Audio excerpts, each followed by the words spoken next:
Welcome to the Birth and Baby Business Show. My name is Anna LaGrange and I'm a paediatric nurse, lactation consultant, mindfulness teacher and psychologist. My name is Liz Stanford and I've been working in the birth and baby world for over a decade. I'm owner of the Calm Birth School, I'm a hypnobirthing instructor, a hypnobirthing trainer, author and mindset coach. You've built your business around supporting new life and now it's time to nurture your own growth. Tune in every Monday whilst we cover everything you need to know about turning your passion into profit. We've spoken to 100 birth and baby business owners this year, and here's what's really holding them back and how they're breaking through. My name's Anna LaGrange and I'm one half of Baba Business, the Birth and Baby Business Academy. And my name is Liz Stanford and I'm the other half of Baba Business, the business community for birth and baby business owners. Right, so what's really holding them back and how they're breaking through? Well, the number one thing has to be fear and imposter syndrome. I mean, we see so much, don't we? Like, I think when people do their training in whatever area of the birth and baby world it is that they're getting into, they're maybe not thinking ahead to. So a lot of people do think ahead, but maybe some people don't think ahead to what it's going to be like once they've done their training and getting out there, sharing what they've learned, in particular, marketing and promoting themselves, selling, and that kind of fear and the feelings of imposter syndrome, like, oh no, that person or that birth influencer says it better than me. Why would I go live and talk about something when she's just described the impact of hormones on your birth experience or your breastfeeding experience so much better than I could. Why would people listen to me? So that's really something that really needs to be tackled, the fear and the imposter syndrome. The fear is often fear of getting it wrong, fear of getting judged, fear of messing up, fear of failing. And then the imposter syndrome is the comparisonitis and the kind of hiding away and thinking, why would people listen to me? I'm no good. Oh my goodness, those things can just so hold you back, weigh you down in your business. And I've definitely been there and can go back there as well if I let myself. So it's really hard. What would you recommend that people do if they're feeling like that, Anna? Yeah, so I ask whenever somebody comes up with this as a kind of something that's holding them back, usually from being visible, I ask them, who are you scared of? Who are you, what is it? Who are you scared of judgment from? And it is always, I've never had anyone tell me any different. It's always other professionals. It's never the parents. Yeah. So just remember who you're there for. You're not there for other professionals. You're not there get over your own ego in a way. You're not there for professionals. You're not there. I mean, maybe you are. Maybe that's your role. But for most of you listening, you're doing this to help parents. So just focus on them. Just focus on what they need. And, focus on getting the message out to them, sharing what it is you do, letting them know that you understand what they're struggling with and how you can help. And just, try and just almost put your blinkers on a bit and just really stay in tune with your reason why and your purpose. And that's going to help you. This is all sort of reminding me a little bit of interview we did a long time ago with Gail Berry, and we said to her, you go live every single day, how do you do it? And she was just, I just keep focusing on my impact. And also, she also said, which I love, if I show that I can do this every day, then others will see that they can do it as well. And I really love that. So, we love her. It's really important that you keep your eye on that and make sure that that's your focus. I had it with my book. I constantly, the doubts that came up with writing my book was always about this is very different to what other professionals have written. What are they going to think? It's who cares? It's not for them. And luckily I've had lots of lovely reviews from professionals, but really it was written for parents. And I had to just keep reminding myself that almost daily because my imposter syndrome was getting in the way. So relatable with the whole book thing. Yeah, I really resonate with that feeling as well.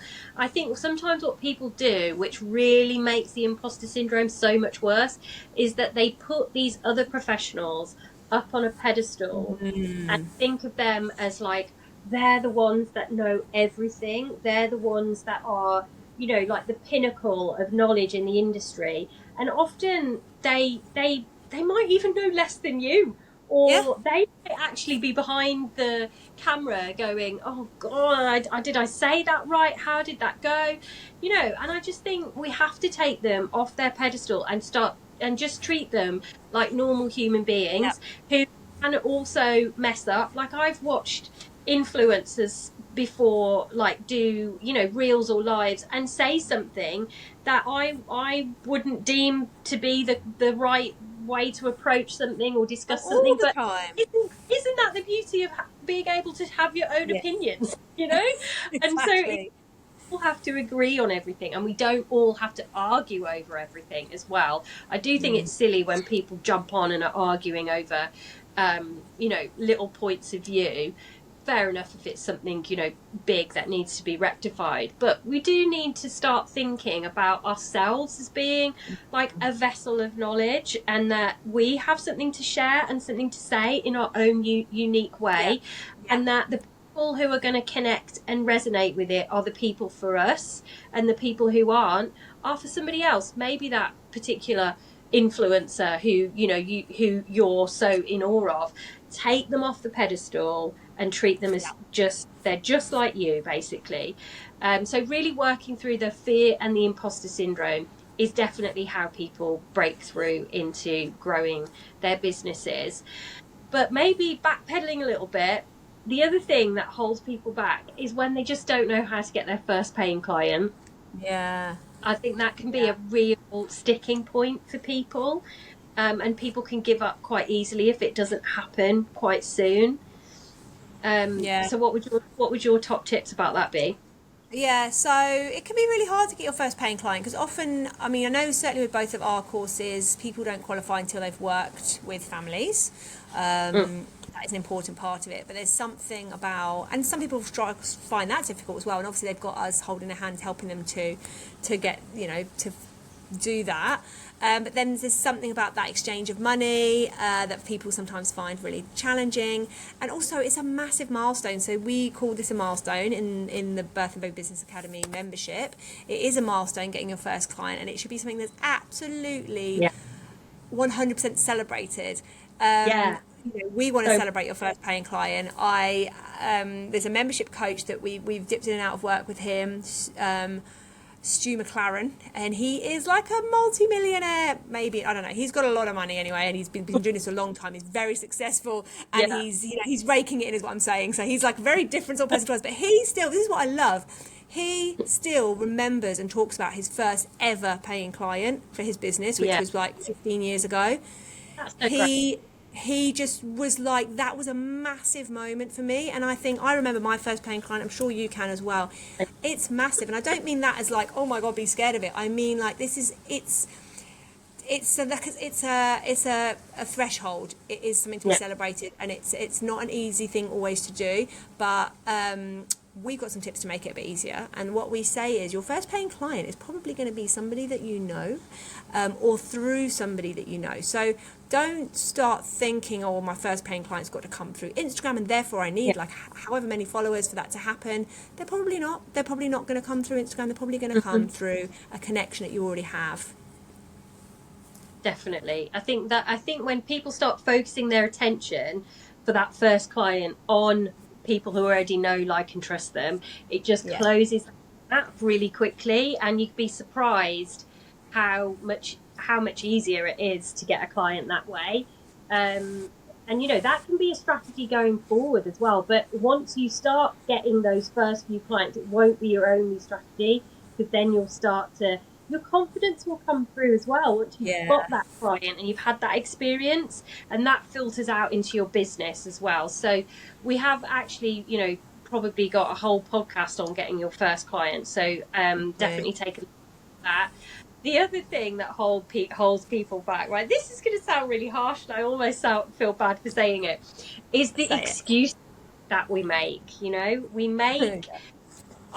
we make so many excuses about why we can't do things or why we haven't been as productive as we should have been, or and I definitely did it early doors, and I think I even still do it now. I actually think yesterday I did not have a productive day, and I was beating myself. I was like, oh, because I didn't sleep well the night before. And then I just thought to myself, Liz, come on, you just weren't. I wasn't in the right frame of mind, or I wasn't in the zone, you know. And I could have got in the zone. So again, I was making excuses for myself. But with definitely early days when the kids were little, I would regularly make an excuse about not being able to do things because of that. It's so interesting you say that, because I think my excuse era was a little bit later on. I think the early days I did I didn't really. I found minutes, and the kids were younger in a way, so I had more potential excuses. But it's later on when my business had some success, and then it was getting a little bit tougher again.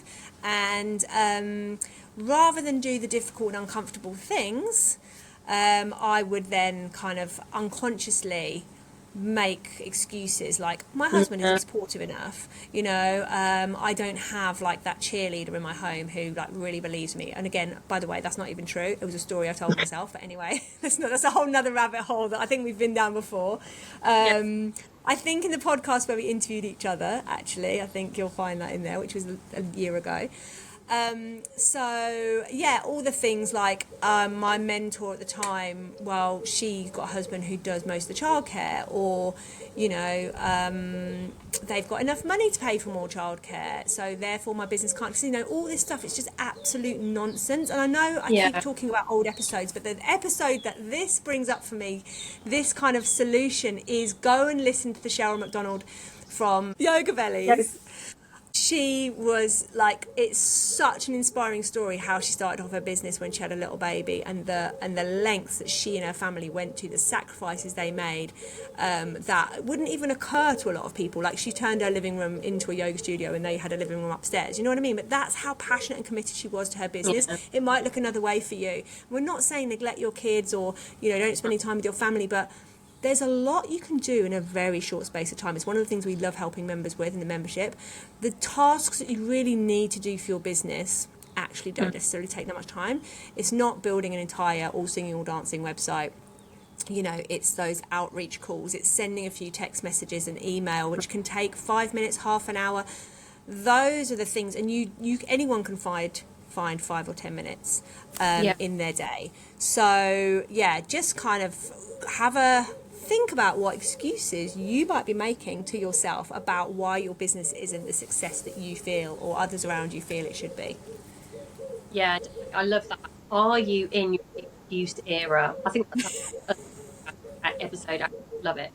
And you know what? I think, listening to what you were saying, I was thinking my excuse era came later as well. I actually think that I didn't used to make it an excuse, because I had small kids who didn't sleep. Sleep was always a big issue for us, and I had a part-time job, and I still managed to build the business. So I think my excuse era came later as well. I definitely did it. I definitely have made excuses for myself to get myself out of doing stuff, which is all through fear as well. It's not because of laziness.